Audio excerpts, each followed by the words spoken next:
Good evening everyone. আজি আমি পাৰ্টনাৰশ্বিপৰ গোটেইকেইটা ইউনিটছ ক্লিয়াৰ কৰি দিম আৰু তোমালোকে ভিডিঅ'টো ধ্যান দি চাই থাকিবা।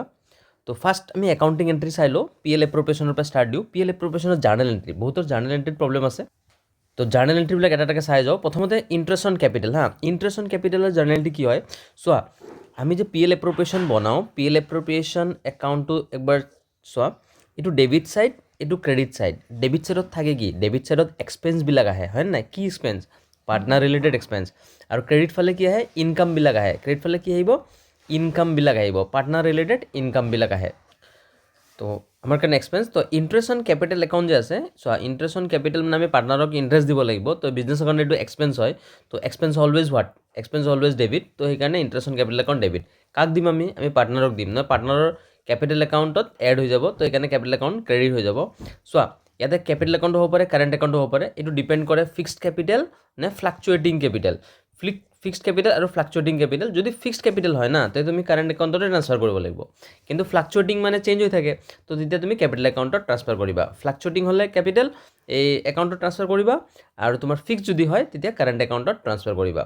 তো যি নহওক প্ৰথমতে ইণ্টাৰেষ্ট অন কেপিটেল এণ্ট্ৰিটো দিবা, তাৰপিছত ট্ৰান্সফাৰ এণ্ট্ৰি কৰিব লাগিব। ট্ৰান্সফাৰ এণ্ট্ৰিত কি কৰিবা, এই যোনটো ইণ্টাৰেষ্ট অন কেপিটেল ডেবিট লিখিছা, ইয়াক কৰি দিবা ক্ৰেডিট।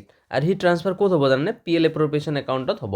মনত ৰাখিবা, প্ৰথম এণ্ট্ৰি যোনটো থাকে সেইটো আমাৰ ফাৰ্ষ্ট অৰিজিনেল এণ্ট্ৰিটো এনেকুৱাহে থাকে, আৰু ছেকেণ্ড এণ্ট্ৰিটো ট্ৰান্সফাৰ এণ্ট্ৰি হয়, যিটো আমি PL এপ্ৰপ্ৰিয়েশ্যনত ৰেকৰ্ড কৰোঁ। আৰু তোমালোকে এনেও তুমি গমেই পাবা, PL এপ্ৰপ্ৰিয়েশ্যন যেতিয়া বনাবা, ডেবিট ছাইডত ৰেকৰ্ড কৰাৰ নাই, IOC কোনফালে ৰেকৰ্ড হয়? IOC ডেবিট ফালে ৰেকৰ্ড হয়। মতলব PL এপ্ৰপ্ৰিয়েশ্যন একাউণ্টটো কি হৈ আছে? ডেবিট হৈ আছে নাই? তো ছেকেণ্ড এণ্ট্ৰিটো সেইটোৰ কাৰণে। ছেকেণ্ড চেলাৰীৰ কাৰণে same concept. Interest on capital যেনেকুৱা এক্সপেন্স হয়, চেলাৰী কমিশ্যন বোনাছ এইবিলাক কি হয়? এক্সপেন্স হয়নে নাই? Expense always what? Always debit. তো পাৰ্টনাৰ চেলাৰী কমিশ্যন বোনাছ চব কি হ'ব? ডেবিট হৈ যাব। আৰু সেইটো আমি কাক দিম? কেপিটেল একাউণ্টত এড হৈ যাব। লগে লগে ট্ৰান্সফাৰ এণ্ট্ৰি মাৰি দিবা। ট্ৰান্সফাৰ এণ্ট্ৰি মাৰিলে পাৰ্টনাৰ চেলাৰী একাউণ্টটো কি হৈ যাব? ডেবিট আছে, এইটো কৰি দিবা তুমি ক্ৰেডিট। হৈ গ'ল, ক্ৰেডিট হৈ গ'ল। তাৰপিছত আহিব ক্ৰিয়েশ্যন অফ ৰিজাৰ্ভ। তো ৰিজাৰ্ভ ক্ৰিয়েশ্যন কৰিম। তো ৰিজাৰ্ভ যদি ক্ৰিয়েশ্যন কৰা, সেইটো আমি পাৰ্টনাৰক নিদিওঁ। এইটো আমি কি কৰিম? আমি PL এপ্ৰপ্ৰিয়েশ্যনৰ পৰা মানে এইটো এটা এমাউণ্ট আমি লৈ ল'ম, ঠিক আছে? তো সেইকাৰণে ৰিজাৰ্ভ একাউণ্টটো কি হ'ব? ক্ৰেডিট হৈ যাব। আমাৰ ৰিজাৰ্ভত পইচা বাঢ়ি যাব, আৰু PL এপ্ৰপ্ৰিয়েশ্যনৰ পৰা আমি ইউজ কৰিম কাৰণে এইটো PL এপ্ৰপ্ৰিয়েশ্যন একাউণ্ট ডেবিট হৈ যাব। এইটো জেনেৰেল ৰিজাৰ্ভ বুলি কোৱা হয়। প্ৰফিটৰ পৰা এটা পাৰ্ট থৈ দিয়া হয়, মানে ফিউচাৰৰ কাৰণে, কিবা ফিউচাৰৰ কণ্টিনজেঞ্চিৰ কাৰণে দৰকাৰ পৰিব পাৰে না। তো ক্ৰিয়েশ্যন অফ ৰিজাৰ্ভৰ অকল এটা এণ্ট্ৰি পাছ হয়। তোমালোকৰ এক্সামত যে কেতিয়াবা ডাইৰেক্ট ক'ব কি জেনেৰেল ৰিজাৰ্ভৰ সেই এণ্ট্ৰি পাছ কৰা, এডজাষ্টমেণ্ট এণ্ট্ৰি পাছ কৰিব দিব, তুমি এটা এণ্ট্ৰি পাছ কৰিবা, বাকীবিলাকৰ চব দুটা দুটা, কিন্তু ইয়াৰে এটাই পাছ হয়। নেক্সট আহিব interest on drawings. Interest on drawing মানে পাৰ্টনাৰৰ পৰা আমি কি ল'ম? ইণ্টাৰেষ্ট ল'ম ড্ৰয়িংছৰ ওপৰত। পাৰ্টনাৰ যি ড্ৰয়িংছ মানে কি? Cash or goods taken by the proprietor for his personal ইউজৰ কাৰণে লৈ গ'লে, তাৰে ওপৰত আমি ইণ্টাৰেষ্ট যদি চাৰ্জ কৰোঁ বিজনেছৰ কাৰণে, এইটো income, and income always credit. সেইকাৰণে চোৱা, ইণ্টাৰেষ্ট অন ড্ৰয়িংছ একাউণ্টটো কি হৈছে? ক্ৰেডিট হৈছে। আৰু পাব মালিকৰ পৰা কাটিলেও হ'ব একাউণ্টৰ পৰা। চোৱা, মালিকৰ পৰা যেতিয়াই পইচা কাটি দিয়া হ'ব, মালিকৰ একাউণ্টটো কি হ'ব? ডেবিট হৈ যায়। তো সেইকাৰণে ডেবিট হৈ গৈছে। Next transfer entry. ট্ৰান্সফাৰ এণ্ট্ৰিত আকৌ ইণ্টাৰেষ্ট অন ড্ৰয়িংছটো যেতিয়া ক্ৰেডিট আছিলে, ট্ৰান্সফাৰ কৰিলে কি হৈ যাব? ডেবিট হৈ যাব। ক'ত ট্ৰান্সফাৰ কৰিবা? PL appropriation account. লাষ্টত PL এপ্ৰপ্ৰিয়েশ্যনত লাষ্টৰ ফালে এটা পইচা ডিভিজিবল কৰি ভগাই দিয়া হয়। সেই যেতিয়া ভগাই দিবা, তাৰ এণ্ট্ৰিটো এইটো। তো চোৱা, দুটা এণ্ট্ৰি 1 and 2 আছে, কিন্তু তোমাৰ দুটা কি? যদি বিজনেছত প্ৰফিট হয়, তেতিয়া এইটো এণ্ট্ৰি হ'ব। চোৱা, profit and loss appropriation account debit, 2 পাৰ্টনাৰে পইচা পাব। আৰু যদি লছ হয়, তো পাৰ্টনাৰৰ পৰা পইচা কাটি দিবা, তাৰ একাউণ্টটো ডেবিট কৰি দিয়া, PL এপ্ৰপ্ৰিয়েশ্যন। তো এইটো যিকোনো এটাহে এণ্ট্ৰি পাছ হ'ব, বহুত এণ্ট্ৰি কেতিয়াও পাছ হ'ব নোৱাৰে। বিজনেছত প্ৰফিট আৰু লছ দুটা হ'ব পাৰে জানো? নোৱাৰে। তো প্ৰফিট হ'লে এইটো এণ্ট্ৰি, লছ হ'লে অকল এইটো এণ্ট্ৰি পাছ কৰি দিবা। আৰু ইণ্টাৰেষ্ট অন পাৰ্টনাৰ্ছ লোনৰ কথা যদি আহে, মনত ৰাখিবা, তাৰ এণ্ট্ৰি কি হ'ব? Interest on partners loan. তো পাৰ্টনাৰৰ পৰা আমি লোন লৈছিলোঁ, তাৰ পৰা আমি ইণ্টাৰেষ্ট দিব লাগিব। সেইটো আমাৰ কাৰণে এক্সপেন্স হয় নাই? And expense always what? Expense always debit. এক্সপেন্সটো সদায় কি কৰিবা? ডেবিট কৰিবা। পাৰ্টনাৰ্ছ লোন একাউণ্টত এড হৈ যাব, আৰু তাৰপিছতে তুমি এইটো ট্ৰান্সফাৰ মাৰি দিবা কোনটো? Profit and loss account. PL appropriation নহয়, কিন্তু কি লিখা চোৱা, প্ৰফিট এণ্ড লছ একাউণ্ট। কিয়? এইটো হ'ল চাৰ্জ এগেইনষ্ট প্ৰফিট। এই চোৱা লাইনটো, charge against profit. Charge against profit মানে বিজনেছত প্ৰফিট হওক বা নহওক, মাষ্ট বি পেইড কৰিবই লাগিব, পইচা দিবই লাগিব, তেতিয়া সেইটোক চাৰ্জ এগেইনষ্ট প্ৰফিট কয়। ওপৰত যিমানবিলাক আছিল না, সেইটোক কোৱা হয় এপ্ৰপ্ৰিয়েশ্যন অফ প্ৰফিট। ওপৰবিলাক কি বুলি কোৱা হয়? এপ্ৰপ্ৰিয়েশ্যন অফ প্ৰফিট, মানে প্ৰফিট হ'লেহে ভগাই দিম। কিন্তু এইটো কি হয়? এইটো প্ৰফিট নহ'লেও দিব লাগিব। সেইকাৰণে এইটো আমি ক'ত ট্ৰান্সফাৰ কৰিম? প্ৰফিট এণ্ড লছ একাউণ্টত। ক্লিয়াৰ হৈছে চবৰে? ঠিক আছে। আমি পি এল এপ্ৰপ্ৰিয়েশ্যনৰ ফৰ্মেটটো একবাৰ চাই লওঁ অলৰেডি জাৰ্নেলটো বুজাই দিলোঁ তো পি এল এপ্ৰপ্ৰিয়েশ্যনৰ ফৰ্মেট চোৱা প্ৰথমতে ফাৰ্ষ্ট আইটেম কোনটো লিখিব লাগে নেট প্ৰফিট লিখিব লাগে এইটো net profit first item net profit আৰু নেট প্ৰফিটৰ লগত কি কৰে কেতিয়াবা কি জাগে না মেনেজাৰ কমিশ্যন লেছ কৰা থাকে মেনেজাৰ কমিশ্যন ধৰা লেছ মানে সেই কৰি দিয়ে বিফ'ৰ মেনেজাৰ কমিশ্যন দিয়া থাকে ধৰা ৰেণ্ট পেইড এইটো বিফ'ৰ থাকে interest on partners loan before থাকে মানে দিয়া হোৱা নাই তো তোমাৰ ফাৰ্ষ্ট ডিউটি হ'ব এই তিনিটা বস্তু দি দিব লাগিব আৰু যদি এই তিনিটা বস্তু ইয়াতে দেখাব মন নাই তেতিয়া তুমি এক্সট্ৰাকৈ আকৌ প্ৰফিট এণ্ড লছ একাউণ্ট এটা বনাব লাগিব তাতে প্ৰেজেণ্ট কৰিব লাগিব তো প্ৰফিট এণ্ড লছ এক্সট্ৰা বনোৱাতকৈ তুমি ডাইৰেক্ট ব্ৰেকেটত ইয়াতে মাইনাছ মাৰি দিবা manager commission rent paid and interest on partners loan কিয় এই তিনিটা কি আইটেম হয় এই তিনিটা পি এল একাউণ্টৰ আইটেম হয় ইয়াক কোৱা হয় চাৰ্জ এগেইনষ্ট প্ৰফিট এইটো ক'ত ৰেকৰ্ড হ'ব প্ৰফিট এণ্ড লছ একাউণ্টত কিন্তু তুমি প্ৰফিট এণ্ড লছ একাউণ্ট বনাব লাগিব এক্সট্ৰাকৈ তাতকৈ ভাল ইয়াতে তুমি ব্ৰেকেটত মাইনাছ কৰি দিবা কিন্তু বহুতে ভাবে এই আইটেমকেইটা ইয়াতে দেখা পায় ভাবে কি এইটো পি এল এপ্ৰপ্ৰিয়েশ্যনৰ আইটেম হয় কিন্তু এইটো পি এল এপ্ৰপ্ৰিয়েশ্যন আইটেম নহয় এইটো আমি এডজাষ্ট কৰি আছোঁ ঠিক আছে তাৰপিছত আমি চোৱা নেক্সট যদি বিজনেছত প্ৰফিট হ'লে ইফালে লছ হ'লেতো ইফালে হ'ব ইণ্টাৰেষ্ট অন কেপিটেল ডেবিট ফালে বিজনেছৰ কাৰণে এক্সপেঞ্চ হয় পাৰ্টনাৰ চেলাৰী এক্সপেঞ্চ হয় ডেবিট অলৱেজ পাৰ্টনাৰ্ছ কমিশ্যন এইটো আমাৰ কাৰণে এক্সপেঞ্চ হয় ৰিজাৰ্ভ মানে প্ৰফিটৰ পৰা এটা পাৰ্ট আমি ভাগি ৰাখি থৈ আছোঁ তো ৰিজাৰ্ভ ইফালে আহিব আৰু পাৰ্টনাৰৰ পৰা যদি আমি কিবা ইণ্টাৰেষ্ট চাৰ্জ কৰিছিলোঁ আই অ' ডি সদায় কোনফালে হয় ইনকাম ক্ৰেডিট ফালে লিখিলোঁ তাৰপিছত যিটো পইচা থাকিব ডিফাৰেঞ্চটো সেই ডিফাৰেঞ্চটো হয় প্ৰফিট হ'ব ন লছ হ'ব প্ৰফিট হ'লে ইফালে লিখিবা লছ হ'লে ইফালে লিখিবা তো আমাৰ পি এল এপ্ৰপ্ৰিয়েশ্যন ক্লিয়াৰ হৈ গ'ল ঠিক আছে আৰু ইম্পৰ্টেণ্ট কিছুমান নোট আছে মই অলৰেডি বুজাই দিছোঁ তথাপি ইয়াতে বুজাই দিওঁ একবাৰ কৈছে manager commission is calculated on net profit after charging all other expenses including interest on capital loan rent paid partner সেইকাৰণে আমি কি কৰিছোঁ এইটো আমি প্লাছ কৰি লৈছোঁ তোমালোকে এম আৰ আই বুলি মনত থৈ দিবা আৰু এম আৰ আই এটা হ'ল মেনেজাৰ আৰু এটা ৰেণ্ট আৰু এটা ইণ্টাৰেষ্ট যদি আফটাৰ থাকে তো আমি এইটো এড কৰি ল'ম interest on partners capital is debited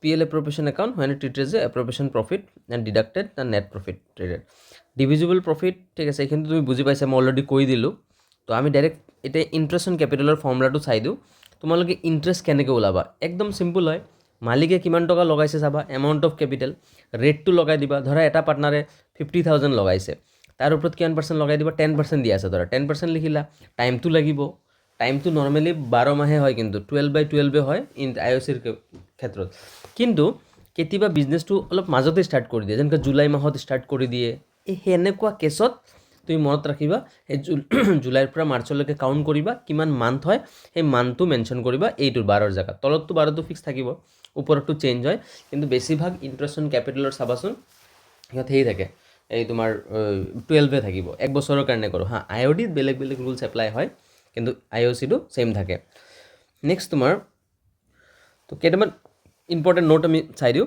কৈছে interest on capital payable only out of profit কৈছে বিজনেছৰ প্ৰফিটৰ পৰাহে তুমি কি দিবা আই অ' চি দিবা ইফ দেয়াৰ ইজ লছ যদি বিজনেছত লছ হয় আই O' C is not allowed দিব নালাগে ক্লিয়াৰ হৈ গৈছে আই অ' চি কেতিয়া দিব নালাগে যেতিয়া বিজনেছত লছ হয় if profit of the firm during the year it less than the amount payable to the partners কৈছে বিজনেছত প্ৰফিটটো কম হৈছে কাতকা আই অ' চি তুমি নিজে ভাবাচোন আই অ' চিৰ নামত ধৰা 50,000 ওলাইছে দুটা পাৰ্টনাৰৰ মিলাই আৰু আমাৰ বিজনেছত প্ৰফিটেই হৈছে 40,000 দিব পাৰিবা নেকি প্ৰফিট হৈছে বিজনেছত 40,000 আৰু আই অ' চি হৈ আছে 50,000 আমি দিব পাৰিম নেকি দিব নোৱাৰিম তেতিয়া আমি কি কৰিম তেতিয়া আমি এই যোনটো 40,000 আছে সেইটো আমি ৰেচিঅ'ত ভগাই দিম সেইটোৱে ক'লে the amount of the profits will be distributed interest on capital each partner ৰেচিঅ'ত ভগাই দিলে হ'ল আই অ' চি ৰেচিঅ'ত ভগাই দিবা বা কেপিটেল ৰেচিঅ'ত ভগাই দিবা if interest on capital is treated as charge against profit কেতিয়াবা আই অ' চিটো এপ্ৰপ্ৰিয়েশ্যন অফ প্ৰফিট হয় বাট চাৰ্জ এগেইনষ্ট প্ৰফিট যদি হয়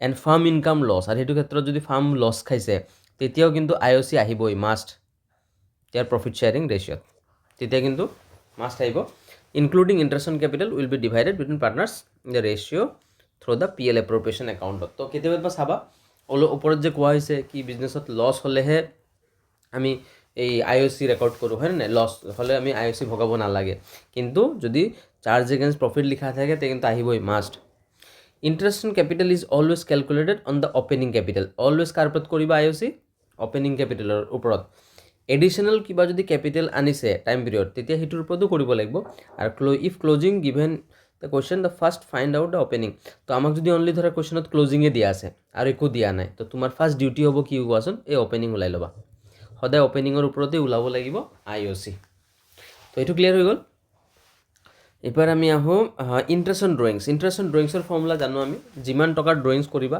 ধৰা কি বছৰটোত গোটেই মিলাই তুমি 30,000ৰ ড্ৰয়িংছ কৰিলা, 30,000 লিখিবা, ৰেট পাৰ্চেণ্টেজ চোৱা 10% আছে ধৰা, আৰু এভাৰেজ মান্থটো ওলাই ল'বা, opening of the month, closing of the month, and of the month থাকে, তো সেইবিলাক এভাৰেজ পিৰিয়ডটো ওলাই ল'বা, আৰু এভাৰেজ পিৰিয়ডটো যদি ওলাব পৰা নাই, এইটো ফৰ্মুলা এপ্লাই কৰি দিবা, time period from the first drawing and time period of the last drawing divide by 2। Example এটা লওঁ, ধৰা অপেনিং অফ দ্য মান্থ আছে, opening of the month, opening of the month যদি থাকে, তো তুমি নিজে হবা প্ৰত্যেক মাহৰ অপেনিং, তো ফাৰ্ষ্ট ড্ৰয়িং কোনদিনা কৰিবা, ফাৰ্ষ্ট ড্ৰয়িং কৰিবা এপ্ৰিল 1ত, এপ্ৰিলৰ পৰা মাৰ্চলৈকে কিমান মান্থ হয়, 12 মাহ হয়, প্লাছ মানে প্ৰথমটো পালোঁ 12 মাহ, time period from first drawing, প্ৰথম ড্ৰয়িঙৰ পৰা বছৰৰ শেষলৈকে 12 মাহ হৈছে। লাষ্ট ড্ৰয়িংটো কেতিয়া কৰিবা, লাষ্ট ড্ৰয়িং কৰিবা তুমি মাৰ্চ 1 কৰিবা, তো মাৰ্চ 1ৰ পৰা ভাবাচোন মাৰ্চ 31লৈকে কিমান হয়, 1 মাহ হয়, তো last time period of last drawing is 1 month হ'ব, ডিভাইড বাই 2 কৰিম, 2 কৰিলে কিমান 13 ডিভাইড বাই 2 মানে 6.5, তো 6.5 মান্থ হৈ যাব এই এভাৰেজ মান্থটো। এতিয়া ক্লিয়াৰ হৈছে? তো যিকোনো অপেনিং ক্লজিং যিয়ে কওক, এইটো ইউনিভাৰ্চেল ফৰ্মুলা লগাই দিবা, হৈ যাব, আৰু নহ'লে মুখস্থ কৰি থাকিবা, opening of the month 6.5, closing of the month 5.5 আছিলে, মিডিল অফ দ্য মান্থ কিমান আছিলে 6 আছিলে, অপেনিং অফ দ্য কোৱাৰ্টাৰ আছিলে, অপেনিং অফ দ্য কোৱাৰ্টাৰ হ'লে তোমাৰ 7.5, আকৌ মিডিল অফ দ্য কোৱাৰ্টাৰ হ'লে 6 আছিলে, আকৌ ক্লজিং অফ দ্য কোৱাৰ্টাৰ থাকিলে 4.5, সেনেকৈ opening of the half yearly আছিলে, তো সেনেকৈ ফৰ্মুলাবিলাক মুখস্থ কৰিব পাৰা, আৰু নহ'লে এইটো মনত থৈ দিবা, ইউনিভাৰ্চেল ফৰ্মুলা, বাছ কাম খতম। ঠিক আছে, এবাৰ আহক commission to partners. Commission to partners কি কৰিবা, কমিশ্যন টু পাৰ্টনাৰ পঢ়ি চাবা, যদি বিফ'ৰ কমিশ্যন দিয়া আছে তো প্ৰব্লেম নাই, যিমান প্ৰফিটৰ ওপৰত তুমি ৰেট ডিভাইড বাই 100 কৰি দিবা, আৰু যদি আফটাৰ বুলি চাৰ্জিং কমিশ্যন লিখা থাকে তেতিয়াহ'লে তুমি অকল ৰেট বাই 100 লিখিলে নহ'ব, ৰেট বাই 100 প্লাছ ৰেট এইটো কৰিব লাগিব। তো চাই ল'বা কুৱেশ্যনত আফটাৰ আছে নে বিফ'ৰ আছে। চেলাৰী, তো salary commission bonus pay partner business expense but gain, তো ঠিক আছে, চেলাৰী টু পাৰ্টনাৰ কি হয়, এইটো পাৰ্টনাৰৰ কাৰণেতো গেইন হয়, বিজনেছৰ কাৰণে এক্সপেন্স হয় নাই, বিজনেছৰ কাৰণে মই কৈছিলোঁ তেতিয়া চেলাৰী ইজ এক্সপেন্স, আৰু পাৰ্টনাৰজনৰ কাৰণে কি হ'ব, গেইন হ'ব, বাট আমাৰতো আমি এক্সপেন্স হিচাপতে এইটো ৰেকৰ্ড কৰিম। এইবাৰ আহিল interest on partners loan. Interest on partners loan কেনেকৈ ওলাম, যদি কোনোবা পাৰ্টনাৰে লোন দিছে তাৰ ওপৰততো ইণ্টাৰেষ্ট দিবই লাগিব, সেইটো আমাৰ কাৰণে এক্সপেন্স হয়, তো যিমান লোন লৈছে তাৰ ওপৰত ৰেট এপ্লাই কৰিবা, কিমান মান্থৰ কাৰণে দিছে চাবা, পাই যাবা, আৰু যদি কুৱেশ্যনত ৰেট মেনশ্যনে নাই তেতিয়াহ'লে মনত ৰাখিবা ইণ্টাৰেষ্ট অন লোনৰ ওপৰত সদায় কিমান পাৰ্চেণ্ট, 6%, আমাৰ পাৰ্টনাৰশ্বিপ টেক্স 1932 কৈ আছে কি 6% দি দিবৰ কাৰণে। পাৰ্টনাৰ্ছ কেপিটেল আহি যাওঁ এতিয়া, পাৰ্টনাৰ্ছ কেপিটেল একাউণ্টটো PL এপ্ৰপ্ৰিয়েশ্যনটো বুজাই দিলোঁ, এতিয়া পাৰ্টনাৰ্ছ কেপিটেল একাউণ্ট আমি বুজাম। পাৰ্টনাৰ্ছ কেপিটেল কি হয়, কৈছে ফ্লাকচুৱেটিং কেপিটেল দুটা থাকে, এটা হ'ল ফ্লাকচুৱেটিং কেপিটেল থাকে আৰু এটা ফিক্সড কেপিটেল থাকে, দুটা থাকে, ফিক্সড আৰু ফ্লাকচুৱেটিং। তো ফ্লাকচুৱেটিঙত আমি পাৰ্টনাৰ্ছ কেপিটেল একাউণ্ট বনাওঁ, আৰু পাৰ্টনাৰ্ছ কেপিটেল একাউণ্টত কি আইটেম হয়, সেইটো পাৰ্টনাৰ ৰিলেটেড আইটেম, মনত ৰাখিবা। ফাৰ্ষ্ট আইটেম, যদি নতুন বিজনেছ হয় তো বাই কেছ আহিব বা বাই বেংক আহিব, কিয় নতুন বিজনেছ খোলা মানে কি ঘৰৰ পৰা পইচা আনিব নাই, কেপিটেল বাঢ়িলে সদায় ক্ৰেডিট, ৰুলছে আছিলে, capital increase always credit, capital decrease debit. আৰু যদি পুৰণা বিজনেছ হয় তো বাই বেলেঞ্চ BD দি ষ্টাৰ্ট কৰিবা, অপেনিং বেলেঞ্চ কিবাটো দিয়া থাকিব, বাই বেলেঞ্চ BD। তো ভাবি লোৱা এই এটা পাৰ্টনাৰৰ ধৰা 10,000 টকা আছিলে, তো এটা কলম ইয়াতে দিয়া হৈছে, যদি দুটা পাৰ্টনাৰ থাকে তো আৰু এটা কলম বনাই ল'বা ইফালে, তো 10,000 টকা দি ষ্টাৰ্ট কৰিছে, তো 10,000 আহিব।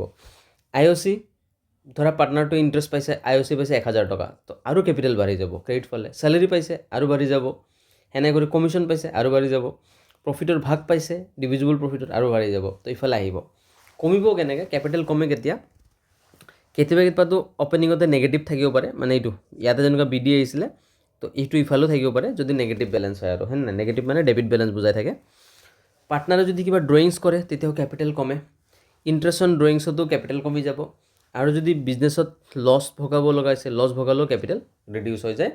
আৰু কোনোবা পাৰ্টনাৰে যদি পাৰ্মানেণ্টলি পইচা উঠাই লৈ গৈছে, কেপিটেল উইথড্ৰ মাৰিছে, তেতিয়া কিন্তু এইটো এণ্ট্ৰি। বহুতৰ এইটোৰ লগত এইটো প্ৰব্লেম হয়, এইটো এই বস্তুটোৰ লগত প্ৰব্লেম হয়, কি লিখিব মানে ড্ৰয়িংছ বুলি ভাবি থাকে, একচুৱেলি ড্ৰয়িংছে তুমি যদি প্ৰফিটৰ এগেইনষ্টত যদি লৈ গৈছা, মানে বিজনেছত প্ৰফিট হ'ব, মালিকেতো অলপ ঘৰত লৈ যাব না, তো সেনেকুৱা যদি লৈ গৈছা তেতিয়া সেইটোক ড্ৰয়িংছ বুলি কোৱা হয়, যিটো আউট অফ প্ৰফিট হয়। কিন্তু যদি তুমি যিমান টকা ষ্টাৰ্টিঙত লগাইছা তাৰ পৰা যদি কিবা পইচা, যেনেকুৱা মই বিজনেছ এটাত ধৰা 5 লাখ টকা লগাইছোঁ, ভাবিছোঁ সেই 5 লাখৰ পৰা 1 লাখ টকাটা উইথড্ৰ মাৰি দিম, তেতিয়া কিন্তু এইটো পাৰ্মানেণ্ট ড্ৰয়িং বুলি কোৱা হ'ব। তেতিয়া সেইটো তুমি টু কেছ লিখিব লাগিব। তো সেইটো ডিফাৰেঞ্চ মনত ৰাখিবা কি ড্ৰয়িংছ যোনটো থাকে তাৰো মানে ভাগ থাকে, কেপিটেল এগেইনষ্টতো কৰিব পাৰা, প্ৰফিটৰ এগেইনষ্টত কৰিব পাৰা। প্ৰফিটৰ এগেইনষ্টত হ'লে ড্ৰয়িংছ ৱৰ্ড ইউজ কৰিবা, আৰু বাকী কেপিটেল এগেইনষ্টত হ'লে কেছ ৱৰ্ডটো ইউজ কৰিবা। বাকী ডিফাৰেঞ্চ ওলাই দিবা, ডিফাৰেঞ্চ বাই বেলেঞ্চ চিটটো ইফালে বহি যাব। এতিয়া আহিব ফিক্সড কেপিটেলত তোমাৰ দুটা একাউণ্ট বনাব লাগিব, এটা পাৰ্টনাৰ্ছ কেপিটেল একাউণ্ট, এটা partners current account. Partners capital একাউণ্টত বেছি আইটেম নাহে। নতুন বিজনেছ হ'লে বাই কেছ বা বাই বেংক আহিব, বা পুৰণা বিজনেছ হ'লে BD বুলি দি ষ্টাৰ্ট দিবা, হয় নাই? সদায় ইফালে থাকিব হা, BD দি ষ্টাৰ্ট দিবা। তাৰপিছত মালিকে যদি ডিউৰিং দ্য ইয়াৰ আৰু পইচা আনে, তো এডিশ্যনেল কেপিটেলটো ইফালে আহিব। চোৱা, নতুন বিজনেছ হ'লে প্ৰথমটো, পুৰণা বিজনেছ থাকিলে এইটো দি ষ্টাৰ্ট হ'ব চামটো, আৰু যদি ডিউৰিং দ্য ইয়াৰ বছৰৰ মাজত যদি কিবা পইচা আনে তো ইয়াতে আহি যাব। আৰু যদি পাৰ্মানেণ্ট কিবা উইথড্ৰ কৰি আছে এইফালে পাৰ্মানেণ্ট উইথড্ৰ আহিব। বাকী আইটেম একো নাহে ইয়াতে, বাকী বেলেঞ্চ কৰি দিবা, এইটো পাই যাবা। যি আহিব চব কাৰেণ্ট একাউণ্টত আহিব এইবাৰ। কাৰেণ্ট একাউণ্টৰ অপেনিং বেলেঞ্চ ডেবিট ফালেও হ'ব পাৰে, ক্ৰেডিট ফালেও হ'ব পাৰে, দুটাৰ চান্স আছে। কুৱেশ্যনৰ ওপৰত ডিপেণ্ড কৰিব। ডেবিট থাকিলে ডেবিটত বহাবা, ক্ৰেডিট থাকিলে ক্ৰেডিটত বহাই দিবা। ইয়াতে এইবাৰ কি আহিব? IOC আহিব, interest on capital, salary, partners commission, PL এপ্ৰপ্ৰিয়েশ্যনৰ ভাগ, প্ৰফিটৰ ভাগ চব ইফালে লিখিবা। ড্ৰয়িংছ ইফালে আহিব, IOD ইফালে আহিব, লছৰ ভাগটো ইফালে আহিব, বেলেঞ্চ কৰি দিবা, পাই যাবা। তো মানে একে কথা, এই দুখন মিলাই কিনেতো আগৰখন হৈছিলে, তো সেইখনক স্প্লিট কৰি দিলে হৈ গ'ল আৰু এই দুটা ওলাই যাব। ফিক্সডত অকল দুটা ভাগ আহি যাব। মেথড চাওঁ, ভেলুৱেশ্যন অফ গুডউইলৰ মেথড। ফাৰ্ষ্ট হ'ল average profit method. Average profit মেথডত আমাৰ কি আছে? এভাৰেজ প্ৰফিট মেথডৰ আণ্ডাৰত প্ৰথম আমাৰ average profit into number of years purchase multiply কৰিলে হৈ গ'ল। তো এতিয়া এভাৰেজ প্ৰফিট ওলাবা কেনেকৈ? এভাৰেজ প্ৰফিট বা একচুৱেল প্ৰফিট ওলোৱা টেকনিক হ'ল, বিজনেছত যিমান প্ৰফিট দি আছে, ধৰা 5 বছৰৰ প্ৰফিট দি আছে, সেইটো টোটেল কৰিলা, তাক নাম্বাৰ অফ ইয়াৰ্ছ দি ডিভাইড মাৰি দিবা, হৈ গ'ল। আৰু নাম্বাৰ অফ ইয়াৰ্ছ পাৰ্চেছ কি হৈছে বা number of years purchase means how many years the firm will earn the same amount of profit because of its previous efforts after being purchase by another firm. তো এই number of years পাৰ্চেছৰ মিনিংটো কি? বেছিভাগ ষ্টুডেণ্টৰ এইটো doubt থাকে, ভাই নাম্বাৰ অফ ইয়াৰ পাৰ্চেছটো হয় কি? মানে বিজনেছটো যেতিয়া তুমি কিনিবা কাৰোবাৰ পৰা, যেতিয়া তুমি গুডউইলৰ এমাউণ্ট পে' কৰিবা বা বিজনেছত যিটো প্ৰফিট হৈ আছে, ছেইম প্ৰফিট নেক্সট কিমান দিনলৈকে ৰান কৰিব পাৰে, সেইটোকে কোৱা হয় নাম্বাৰ অফ ইয়াৰ্ছ পাৰ্চেছ। বুজি পাইছা? আৰু যদি কুৱেশ্যনত কিবা কাৰণে নাম্বাৰ অফ ইয়াৰ পাৰ্চেছ দিয়াই নাই বোলে, if number of years purchase not given in the question, number of years purchase will be considered half of the number of years taken and calculate average profit. মানে তোমাক কুৱেশ্যনত যদি 3 ইয়াৰ্ছৰ data দিয়া আছিলে, 3 ইয়াৰ্ছৰ data, তো তুমি নাম্বাৰ অফ ইয়াৰ্ছ পাৰ্চেছ যদি দিয়াই নাই কুৱেশ্যনত, তো মানে 1.5 ল'ব লাগিব, আধা ল'ব লাগিব। এইটোতো বেছিভাগ ষ্টুডেণ্টৰ এইটো ডাউট আছিলে কি এইটোত মানে নাম্বাৰ অফ ইয়াৰ পাৰ্চেছ কি কৰে, মানে যদি মেনশ্যন নাথাকে। তো এইটো হ'ল ৰুলছ, ঠিক আছে? 1.5 ইয়াৰ্ছ লৈ ল'বা। আৰু যেতিয়া নেট প্ৰফিটটো লোৱা নহয়, নেট প্ৰফিটৰ লগত কিছুমান বস্তু প্লাছ মাইনাছ কৰিব লাগে, যেনেকুৱা abnormal loss of the year, loss by theft, এইবিলাক যদি থাকে, সেইটো শ্বুড বি এডেড বেক। যদি বিজনেছত এবনৰ্মেল লছ থাকে, এবনৰ্মেল লছ থাকিলে তুমি কি কৰিব লাগিব? এইটো প্লাছ কৰিব লাগিব। কিয় প্লাছ কৰিব লাগিব? তুমি নিজে ভাবাচোন, মোৰ বিজনেছত প্ৰফিট হৈছে 5 লাখ টকা, ঠিক আছে? 5 লাখ হৈছিলে যোৱা বছৰ, জুই লাগিছিল ধৰা, তো জুই লাগোতে মোৰ 1 লাখ টকা লছ হৈছে। তো যদি মোৰ বিজনেছটো জুই নালাগিলে হয়, মোৰ বিজনেছত কি প্ৰফিট 5 লাখ হ'লে হয় নেকি? নে বেছি হ'লে? বেছি হ'লে হয়, আৰু 1 লাখ টকা এটা প্ৰফিট হ'লে হয়। সেইকাৰণে এবনৰ্মেল লছ প্লাছ কৰিব লাগে। এবনৰ্মেল ইনকাম অলৱেজ মাইনাছ কৰি দিবা, ডিডাক্ট। এবনৰ্মেল ইনকাম দেখা পালে মাইনাছ কৰি দিবা। নৰ্মেল এক্সপেঞ্চ যদি কিবা দিবলৈ পাহৰি গৈছোঁ, ইঞ্চুৰেঞ্চ প্ৰিমিয়াম, সেইটো ডিডাক্ট কৰি দিবা। কিবা যদি মই ৰেকৰ্ড কৰিব পাহৰি গৈছোঁ, ধৰা আমি এই কি কয় কমিশ্যন দিব পাহৰিছোঁ, বা কি কয় তোমাৰ ইলেক্ট্ৰিচিটি বিল লিখিবই পাহৰি গৈছোঁ PL একাউণ্টত, তেতিয়া সেইটো কি কৰিবা? ডিডাক্ট কৰি দিবা। ৰেমুনাৰেশ্যন অফ দ্য পাৰ্টছ, যদি ৰিমুনাৰেশ্যন অফ দ্য পাৰ্টনাৰ কিবা দিব আছে, সেইটো ডিডাক্ট কৰি দিবা। অভাৰ ভেলুৱেশ্যন কেতিয়াবা থাকে চাবাচোন, closing stock over valuation, under valuation দিয়া থাকে অপেনিং ষ্টক, সেইটো ডিডাক্ট কৰিব লাগিব। কিয়? Under valuation of closing stock, closing ষ্টকটো এইটো বহুতৰ ডাউট হয়, এই ক্লজিং ষ্টক বা অপেনিং ষ্টক সেইটো আমি কেনেকৈ চাম?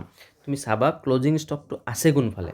ক্লজিং ষ্টকটো থাকে আমাৰ ক্ৰেডিট ফালৰ আইটেম হয়, সেইটো কমকৈ লিখা হৈছে, আণ্ডাৰ ভেলুৱেশ্যন। এতিয়া তুমি কাৰেক্ট লিখিব গ'লে সি বাঢ়ি যাব নাই? বাঢ়া মানে কি হ'ব? ইনকাম ছাইডত বাঢ়ি যাব, আৰু বাঢ়া মানে এডেড হৈ যাব, সেইটোৱে। আৰু অভাৰ ভেলুৱেশ্যন মানে বাঢ়ি থকা, তোমাৰ ডিউটি হ'ব কমাই দিয়া, আৰু কমাই দিয়াৰ লগে লগে ক্ৰেডিট ফালে যদি বস্তু কমাই দিয়া, তো আমাৰ ইনকাম কমি যায়, সেইকাৰণে ডিডাক্ট কৰিব লাগে। এইটো হ'ল ৰুলছ। আৰু যিকোনো নন ৰেকাৰিং এক্সপেঞ্চেছ যদি থাকে বা ইনকাম থাকে ফিউচাৰ, এইটো এডেড বা ছাবট্ৰেক্ট কৰিব লাগিব।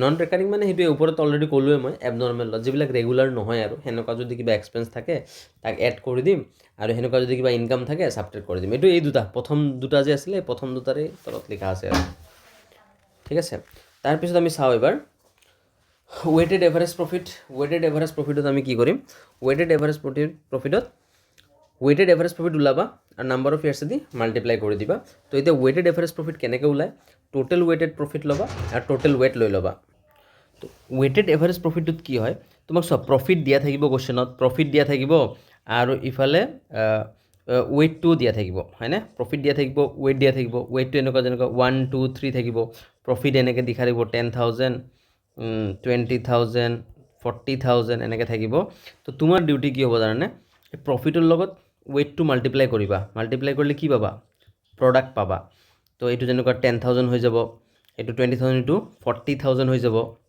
এইটো 1,20,000 হৈ যাব তো প্লাছ কৰিলে 1,70,000 পাবা এইটো টোটেল আৰু এইটো প্লাছ কৰিলে 3 4 5 6 পাবা তো এইটোৱে চোৱা প্ৰডাক্ট যিটো পালা সেইটো টোটেল ৱেইটেড প্ৰফিট মানে আমি এইটোকে টোটেল ৱেইটেড প্ৰফিট বুলি কোৱা হয় তাক ডিভাইড কৰিবা টোটেল ৱেইটেড মানে 1,70,000 6 ডিভাইড কৰি দিবা তুমি পাই যাবা ৱেইটেড এভাৰেজ প্ৰফিট তাও তুমি number of year purchase the multiply কৰি দিয়া হৈ গ'ল নেক্সট চাওঁ কি নেক্সট মেথড হ'ল ছুপাৰ প্ৰফিট মেথড আমি কি কৰিম চোৱা ছুপাৰ প্ৰফিট মেথডত ছুপাৰ প্ৰফিট ওলাবা number of years the multiply কৰি দিবা তো এতিয়া ছুপাৰ প্ৰফিট কি বস্তু হয় ছুপাৰ প্ৰফিট মানে আমি কিমান আৰ্ণ কৰিছোঁ আমাৰ এভাৰেজ প্ৰফিট মাইনাছ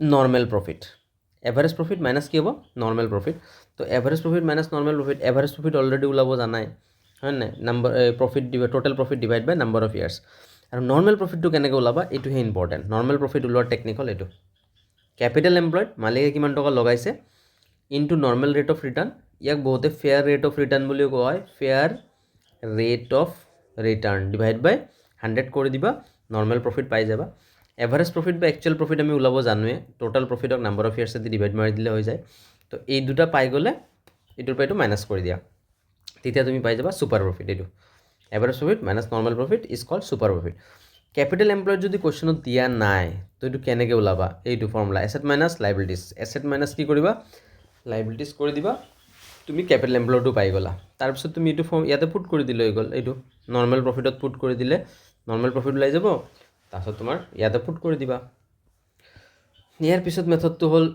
কেপিটেলাইজেশ্যন মেথডত দুটা থাকে capitalisation of average profit capitalisation of super profit তো কেপিটেলাইজেশ্যন অফ এভাৰেজ প্ৰফিটত কেনেকৈ ওলাবা value of goodwill capitalise value of average profit ওলাবা আৰু নেট এছেট ওলাবা নেট এছেট ওলোৱা একদম ইজি হয় এছেট মাইনাছ লাইবিলিটিছ কৰি দিলে হ'ল এইটো net asset minus liabilities net asset পালোঁ কেপিটেলাইজ ভেলু অফ এভাৰেজ প্ৰফিটটো কেনেকৈ ওলাবা তাৰ কাৰণে এইটো ফৰ্মুলা এপ্লাই কৰি দিবা average profit into 100 divide by normal rate of return কৰি দিলে কেপিটেলাইজ ভেলু পাই গ'লা আৰু এভাৰেজ প্ৰফিট ওলাব তোমালোকে জানাই তো হৈ গ'ল এইটো কেপিটেলাইজেশ্যন অফ ছুপাৰ প্ৰফিট এইটো আৰু ইজি হয় ছুপাৰ প্ৰফিট ওলোৱা অলৰেডি শিকিছা 100 ইনটু কৰিবা divide by normal rate of return কৰি দিবা বাছ আমাৰ ছুপাৰ প্ৰফিটটো হৈ যাব তো ছুপাৰ প্ৰফিট মেথডো হৈ গ'ল capitalisation of super profit hidden goodwill চাই দিওঁ hidden goodwill actually hidden goodwill যদি চোৱা মানে কুৱেশ্যনত কেতিয়াবা গুডউইলৰ কথা লিখাই নাথাকে তো তুমি সেইটো হিডেন গুডউইল বুলি কোৱা হয় কেনেকৈ ওলাই জানানে হিডেন গুডউইল ওলোৱাৰ কাৰণে মনত ৰাখিবা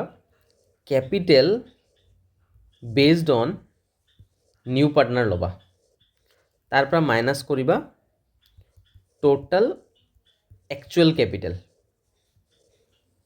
মানে নতুন পাৰ্টনাৰৰ ওপৰত বেছ কৰি কেপিটেলটো ওলাই ল'বা টোটেল কেপিটেলটো তাৰ পৰা টোটেল একচুৱেল কেপিটেল মাইনাছ কৰিবা সেইটো হিডেন কেপিটেল হয়নে তো হিডেন গুডউইল হয় তো ইয়াতে কি কৰিছে চাওঁ hidden goodwill desire total capital of the new firm desire এইটো যে desire total capital of the new firm মই যে কৈছোঁ এইটো capital based on new partner সেইটোৱে হয় একে হয় তাৰ পৰা মাইনাছ কি কৰিব দিছে কৈছে কেপিটেল অফ অল পাৰ্টনাৰ্ছ সেইটোৱে টোটেল একচুৱেল কেপিটেল একে বস্তু হয় না ডিজায়াৰ কেপিটেলটো কেনেকৈ ওলায় কৈছে নিউ পাৰ্টনাৰ্ছ কেপিটেল নতুন পাৰ্টনাৰটোৱে যিমান টকা আনিছে তাৰ লগত তাৰ শ্বেয়াৰটো ৰেচিপ্ৰকেল কৰি দিবা যেনেকুৱা ভাবা নতুনকৈ ধৰা চি আহিছে চিয়ে 1 লাখ টকা আনিছে ফৰ 1/5 শ্বেয়াৰ তো 1 লাখ টকা আনিছে 1/5 মানে কি 5 ভাগৰ 1 ভাগৰ কাৰণে সি 1 লাখ আনিছে তো গোটেই 5 ভাগৰ 5টা ভাবিছোন 5টা এটা বস্তুৰ আমি এতিয়া 5 পাৰ্টছ কৰি দিওঁ এনেকৈ তো তাৰে এটা পাৰ্টৰ কাৰণে কিমান আনিছে 1 লাখ তো প্ৰত্যেকৰ কাৰণে 1 লাখ 1 লাখ 1 লাখ কিমান হৈ যাব 5 লাখ হ'ব নাই তো সেনেকৈ কৰি সেইটো বস্তু আমি কেনেকৈ ওলাম তাক আমি ক'ব দিছে এইটো চোৱা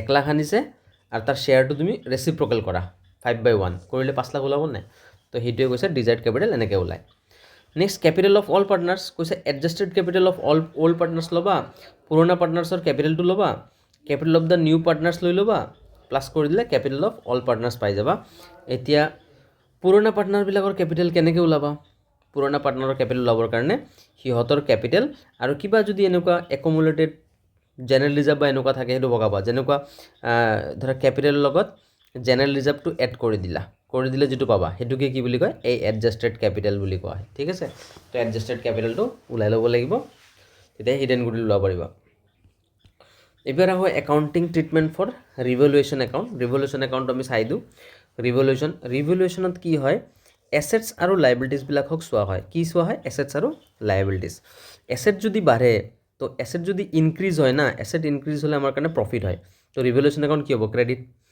আৰু এছেট যদি ডিক্ৰিজ হয় তেতিয়া লছ হ'ব ডেবিট লাইবিলিটিছ ইনক্ৰিজ হ'লে লছ হয় সেইকাৰণে ডেবিট হৈ যায় আৰু লাইবিলিটিছ যদি ডিক্ৰিজ হয় তেতিয়া আমাৰ কাৰণে প্ৰফিট হৈ যায় তেতিয়া আমাৰ কাৰণে ক্ৰেডিট হ'ব ৰিভলিউশ্যন একাউণ্ট তো প্ৰথম কি দিছে for increase in value of asset আৰু ডিক্ৰিজ অফ লাইবিলিটি এছেট বাঢ়িছে লাইবিলিটি কমিছে ভাই যিয়ে হওক এছেট তোমাৰ এই কি কয় ভেলু অফ এছেট বাঢ়িলে প্ৰফিট আৰু লাইবিলিটি ডিক্ৰিজ হ'লেও প্ৰফিট তো প্ৰফিট হ'লে ৰিভলিউশ্যন একাউণ্টটো সদায় ক্ৰেডিট হয় চোৱা ৰিভলিউশ্যন একাউণ্ট ক্ৰেডিট হৈছে ডেবিট কি হৈছে এছেট বাঢ়িছে আৰু লাইবিলিটি কমিলেতো উল্টা ছেকেণ্ড এণ্ট্ৰিটো হ'ল decrease in the value of এছেটৰ ভেলু কমিল মানে লছ খালা ধাৰ বাঢ়িলে ইনক্ৰিজ ইন লাইবিলিটি আকৌ লছ হ'লে ৰিভলিউশ্যন একাউণ্টটো কি হ'ব ডেবিট বাকী এছেট লাইবিলিটিছ কমি গৈছে থাৰ্ড এণ্ট্ৰিটো হ'ব for asset sold or taken by the partner কৈছে কেতিয়াবা পাৰ্টনাৰে এছেট লৈ যায় বা সেই আমি বিক্ৰী কৰি দিছোঁ তো বিক্ৰী কৰিলেতো পইচা পাবা কেছ একাউণ্ট ডেবিট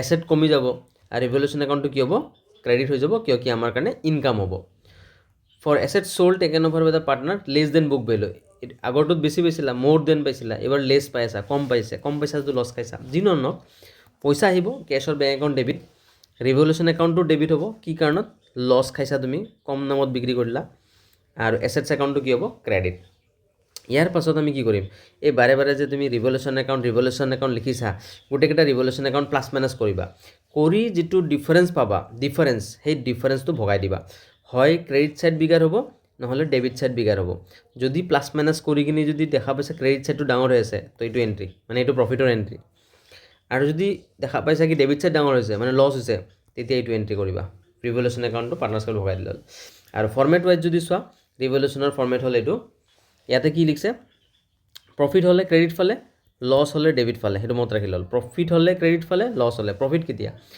সেই চব profit increase in value of asset profit decrease in liability profit unrecorded asset profit cash bank sale কৰিছা বেছি দামত প্ৰফিট তাৰপিছত profit on sale of asset taken over partner তেতিয়াও আমাৰ প্ৰফিট হৈ গৈছে ডিক্ৰিজ হ'লে লছ কি decrease asset decrease loss liability increase loss unrecorded liabilities loss unrecorded মানে কি জানা আগৰ পৰা ৰেকৰ্ড নাছিলে তো এতিয়া ৰেকৰ্ড কৰিব লাগিলেতো তোমাৰ ধাৰ বাঢ়িল আৰু যদি বিক্ৰী কৰি দিছা কিবা আনৰেকৰ্ডেড লাইবিলিটি পে' কৰিব লগা হৈছে তেতিয়াও আমাৰ লছ আৰু যদি কোনোবা পাৰ্টনাৰে কিবা লৈ গৈছে এছেট কম দামত লৈ গৈছে সেইটোও লছ তেতিয়াও ইফালে আহিব তাৰপিছত আমি লাষ্টত আমি ডিফাৰেঞ্চ চাম ডিফাৰেঞ্চটো সদায় লাষ্টত ভগাই দিলে হ'ল চবতে এইটো লাষ্টৰ ফালে ভগাই দিবা ক্ৰেডিট ছাইড ডাঙৰ হ'লে প্ৰফিট আৰু ডেবিট ছাইড ডাঙৰ হ'লে লছ উল্টা ফালে ভগাই দিলে হ'ল ইয়ালৈকে হৈ গ'ল ৰিভলিউশ্যন তো ৰিভলিউশ্যন ক্লিয়াৰ হৈ গ'ল এবাৰ হ'ল calculation of amount due to retiring partners কৈছে যোনটো পাৰ্টনাৰ ৰিটায়াৰ হোৱাৰ সময়ত আমি তাক কি পইচা দিব লাগে হয়নে কি দিব লাগে ৰিটায়াৰ যদি হৈ আছে তো সিটো এতিয়া বিজনেছ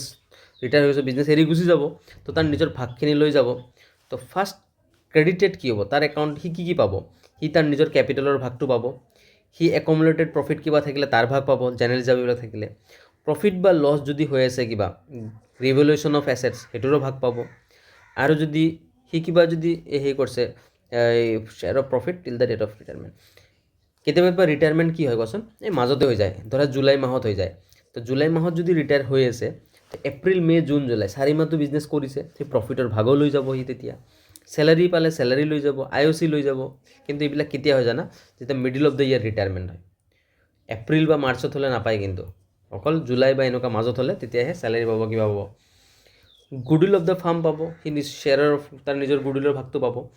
তাৰ একাউণ্টৰ পৰা পইচা কাটা কেতিয়া যাব, ড্ৰয়িংছ কাটা যাব আৰু ইণ্টাৰেষ্ট কাটা যাব। একুমুলেটেড কিবা লছ থাকিলে সেইটোও তাৰ কাটা যাব। শ্বেয়াৰ ইন লছ, ৰিভলিউশ্যনত লছ হ'লে তাৰ কেপিটেলৰ পৰা কাটি দিম। আৰু যদি কিবা এডভান্স লোন বা সেইবিলাক ফাৰ্মৰ পৰা লৈছে, তো আগত যদি লোন লৈছে কিবা, তো সেইটো তাক পইচাটো দিয়া নহ'ব, কাটি দিয়া হ'ব। তো এইবিলাক আইটেম ডেবিট হয় আৰু এইকেইটা আইটেম ক্ৰেডিট হয়। চ' মই যিখিনি যে বুজাই দি আছোঁ নহয়, এই গোটেইখিনিত কিন্তু অল কাভাৰ দি আছে। তোমালোকে যদি ধ্যান দি ভিডিঅ'টো চাই থাকা আৰু প্ৰত্যেকটো বস্তু ন'টিছ কৰা, তেতিয়াহ'লে তোমালোকে ছাম ছল্ভ কৰোঁতে বহুত ইজি হৈ যাব। কৈছে আৰু এটা বস্তু বুজাই দিওঁ, if question is silent about the final settlement, একো যদি কোৱা নাই কি আমি ৰিটায়াৰ হোৱা পাৰ্টনাৰটো কি কৰিলোঁ, কেছ দিলোঁ নে নিদিলোঁ, তেতিয়া তুমি সদায় লোন একাউণ্টত ট্ৰান্সফাৰ কৰিবা। কোনটো একাউণ্টত, লোন একাউণ্টত ট্ৰান্সফাৰ কৰিবা। আৰু লোনটো যদি লগে লগে ক্লিয়াৰ কৰিব পৰা নাই আৰু ৰেট অফ ইণ্টাৰেষ্ট একো মেনশ্যন নাই, অলৱেজ কিমান পাৰ্চেণ্ট, 6%।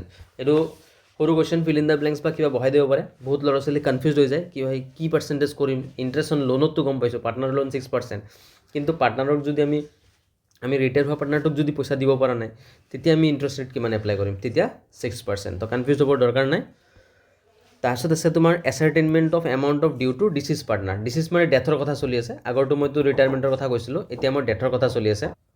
তো এইবাৰ ডেথত চাই দিওঁ আমি, ডেথত কি কি হয়। যদি ডেথ হয়, তো ৰিটায়াৰমেণ্টত যিবিলাক হৈছে ইয়াতো ছেইম হ'ব। তো কি কি হ'ব, চোৱা ইয়াৰ অ'পেনিং বেলেঞ্চ থাকিব, বাই বেলেঞ্চ BD আহিব, কি ষ্টাৰ্টিঙত সি কিমান টকা বিজনেছত লগাইছিলে সেইটো পাব। IOC পাব, ক্ৰেডিট ফালে আহিব। চেলাৰী কমিশ্যন ক্ৰেডিট ফালে আহিব। যদি কিবা একুমুলেটেড প্ৰফিট বা লছ আছে, যেনেকুৱা জেনেৰেল ৰিজাৰ্ভৰ পইচা হ'ব পাৰে, হয়নে, সেইবিলাক বস্তু প্ৰফিটৰ ভাগখিনি পাব। PL একাউণ্ট ক্ৰেডিট বেলেঞ্চ এইফালে আহি যাব। ৰিভলিউশ্যনত প্ৰফিট হ'লে তেতিয়াও পাব।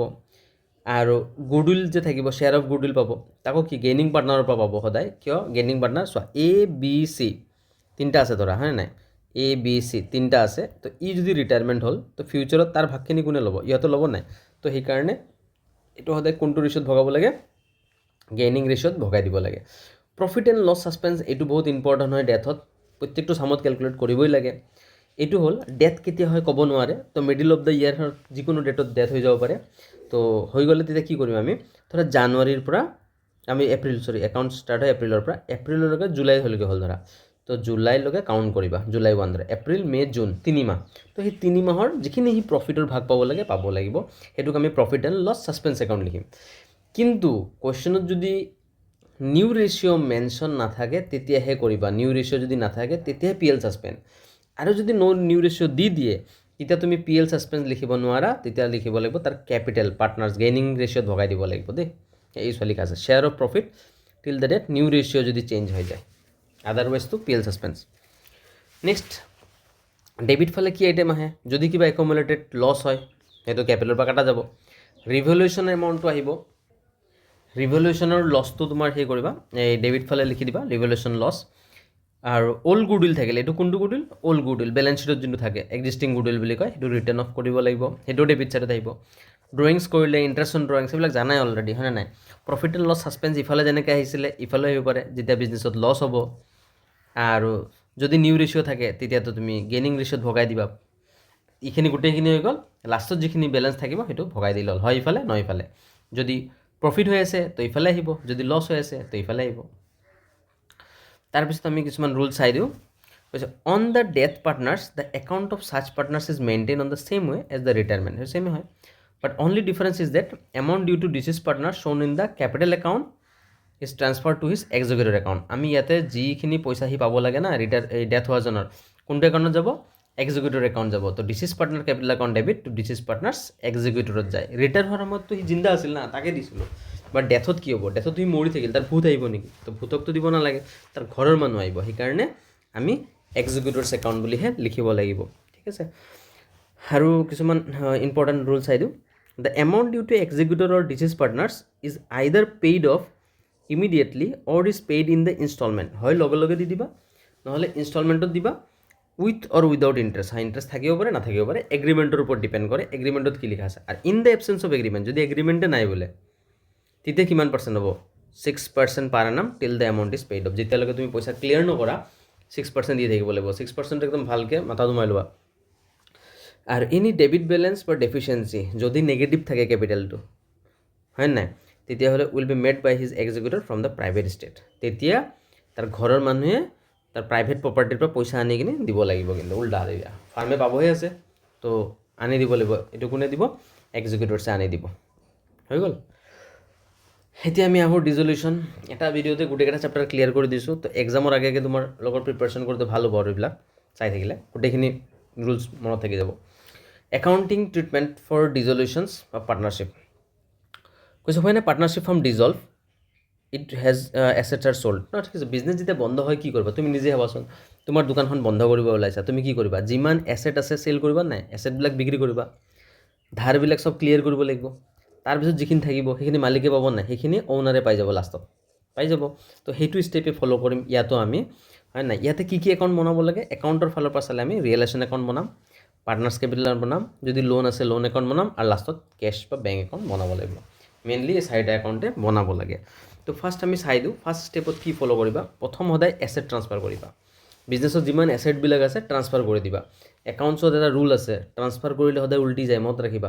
এছেট সদায় ডেবিট হয়নে নাই? ডেবিট হয়, কিন্তু তুমি ট্ৰান্সফাৰ কৰিবা চ' ক্ৰেডিট হৈ গৈছেনে? এছেট অলৱেজ ডেবিট, বাট যেতিয়া ট্ৰান্সফাৰ কৰিবা ক্ৰেডিট হৈ যাব। চিমিলাৰ, এছেট ট্ৰান্সফাৰ কৰিলোঁ, লাইবিলিটিবিলাক ট্ৰান্সফাৰ কৰিলোঁ। প্ৰথম এছেট লাইবিলিটি ট্ৰান্সফাৰ কৰি দিলা, লাইবিলিটিবিলাকৰ লগত এই প্ৰভিজনবিলাকো একেলগে ছেটেল কৰি দিবা। Provision for depreciation, provision for doubtful debt, provision for discount, investment fluctuation fund, যিমান যি প্ৰভিজন আছে চব একেলগে ট্ৰান্সফাৰ কৰি দিবা। এইবিলাক বেলেঞ্চ শ্বীটত কোনফালে থাকে?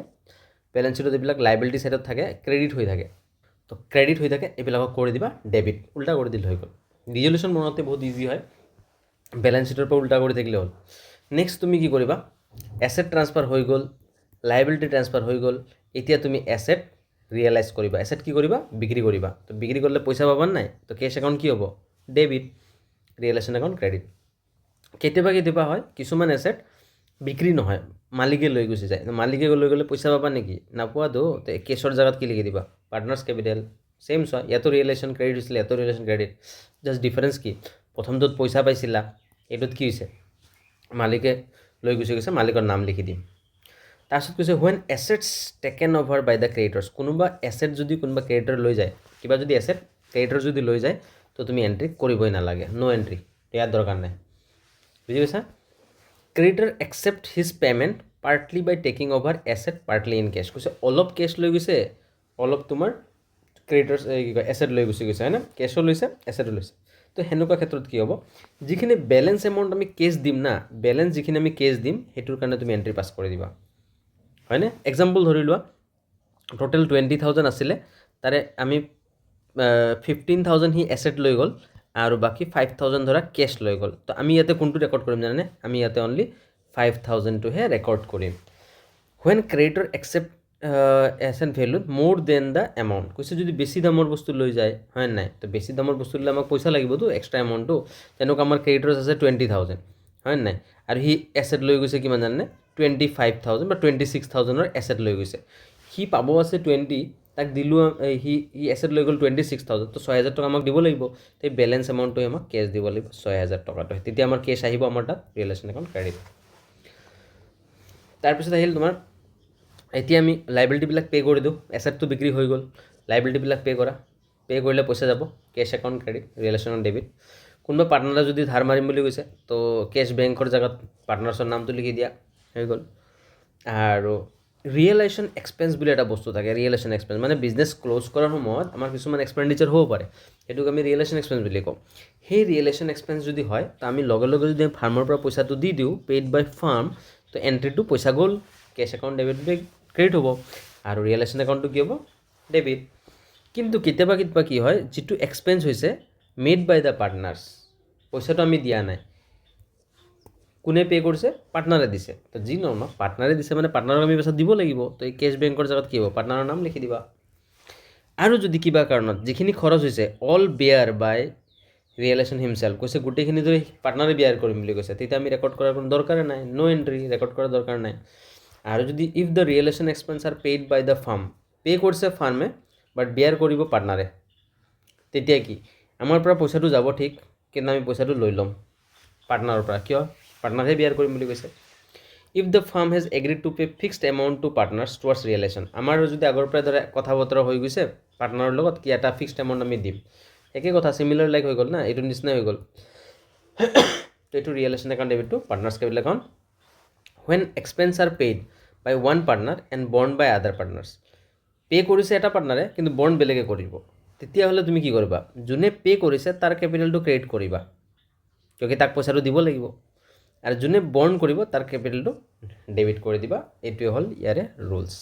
তো গোটেইখিনিতো হৈ গ'ল। আমি এতিয়া ৰিয়েলাইজেশ্যন প্ৰফিট বা লছ ওলাম, তো প্ৰফিট বা লছ ওলাই কিনে এইটো ভগাই দিব লাগিব। তো এইটো কি কৰিম, তো এণ্ট্ৰি চোৱা লাষ্টত এই যে ৰিয়েলাইজেশ্যন বাৰে বাৰে লিখি আছা, ক'তবা ডেবিট ক'তবা ক্ৰেডিট, গোটেইকেইটা প্লাছ মাইনাছ কৰিবা, চাবা কোনটো ছাইড ডাঙৰ। যদি ক্ৰেডিট ছাইড ডাঙৰ হৈছে তেতিয়াহ'লে আমাৰতো এইটো প্ৰফিট হৈ গৈছে, আৰু সেইটো ভগাই দিলে এইটো এণ্ট্ৰি পাছ কৰি হ'ল। Realisation account debit to all partners, চব পাৰ্টনাৰৰ মাজত ভগাই দিবা। আৰু যদি ডেবিট ছাইড ডাঙৰ হৈ গ'ল, মানে লছ বুজাই আছে, ডেবিট মানে এক্সপেঞ্চ ডাঙৰ হৈছে, তেতিয়া এইটো এণ্ট্ৰি পাছ কৰি দিবা। হৈ গ'ল, ৰিয়েলাইজেশ্যন পূৰা ক্লিয়াৰ হৈ গৈছে। কিছুমান ইম্পৰ্টেণ্ট ৰুলছ ইয়াতে চাই দিওঁ।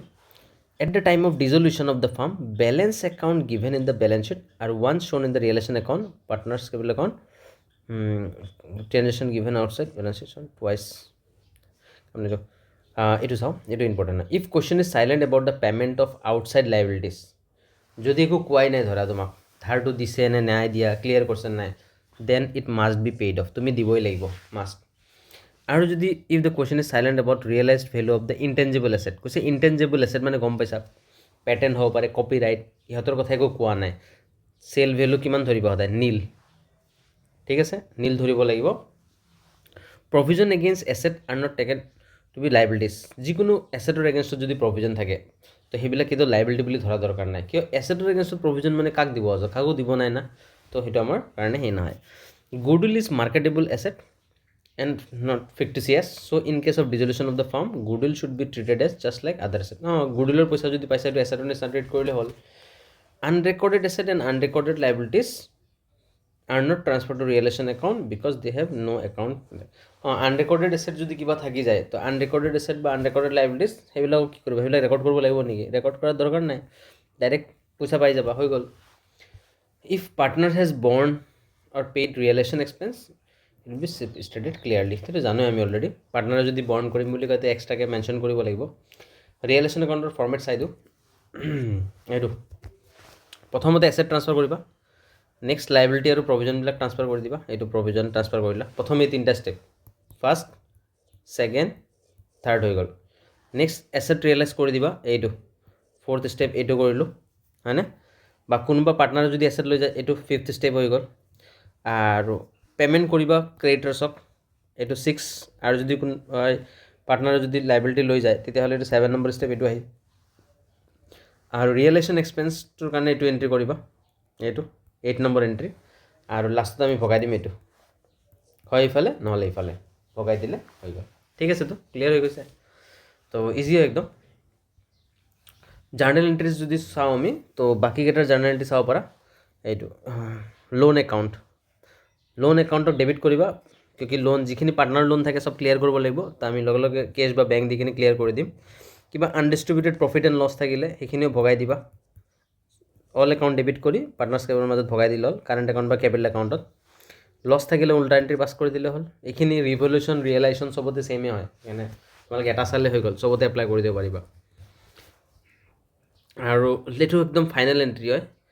যদি আমি এতিয়া কেপিটেল একাউণ্টটো প্লাছ মাইনাছ কৰি চাম ডিফাৰেঞ্চটো, যদি ডেবিট ছাইড বেলেঞ্চ থাকে তেতিয়াহ'লে আমি নেগেটিভ যিটো বেলেঞ্চ আছে সিহঁতৰ পৰা পইচা লৈ ল'ম, আৰু যদি ক্ৰেডিট বেলেঞ্চ আছে সিহঁতক পইচা দি দিম। তো সেনেকৈ কৰি আমি চামটো ছল্ভ কৰিব পাৰোঁ। তো গোটেইখিনি আমাৰ পাৰ্টনাৰশ্বিপটোৰ পৰা কনচেপ্ট ক্লিয়াৰ হৈ গ'ল গোটেইখিনি, হয়নে। তো তোমালোকে এইটোৰ পৰা কিছুমান নোটছ বনাই ল'বা, আৰু ৰুলছবিলাক তো ইয়াৰে চব ৰুলছ কাভাৰ কৰি দিছোঁ ক'ব গ'লে, চাম মই কৰোৱা নাই, বাট কনচেপ্টৰ কাৰণে আৰু এক্সামৰ কাৰণে তুমি জাষ্ট ৰিকল কৰিবৰ কাৰণে সুবিধা হ'ব, ৰুলছবিলাক তোমাৰ মনত পৰি যাব। তো এইটো এটা ভিডিঅ'তে তোমাৰ গোটেই পাৰ্টেই হৈ গ'ল। চ' 1 ঘণ্টাও নালাগিল, 1 ঘণ্টাতে তোমাৰ কি হ'ল, গোটেইখিনি তুমি ইনফৰ্মেশ্যন পাই গ'লা, গোটেইখিনি আছে ক'ব গ'লে। তো ঠিক আছে, আজিৰ ভিডিঅ'টো আমি ইয়াতে খতম কৰোঁ, থেংক ইউ।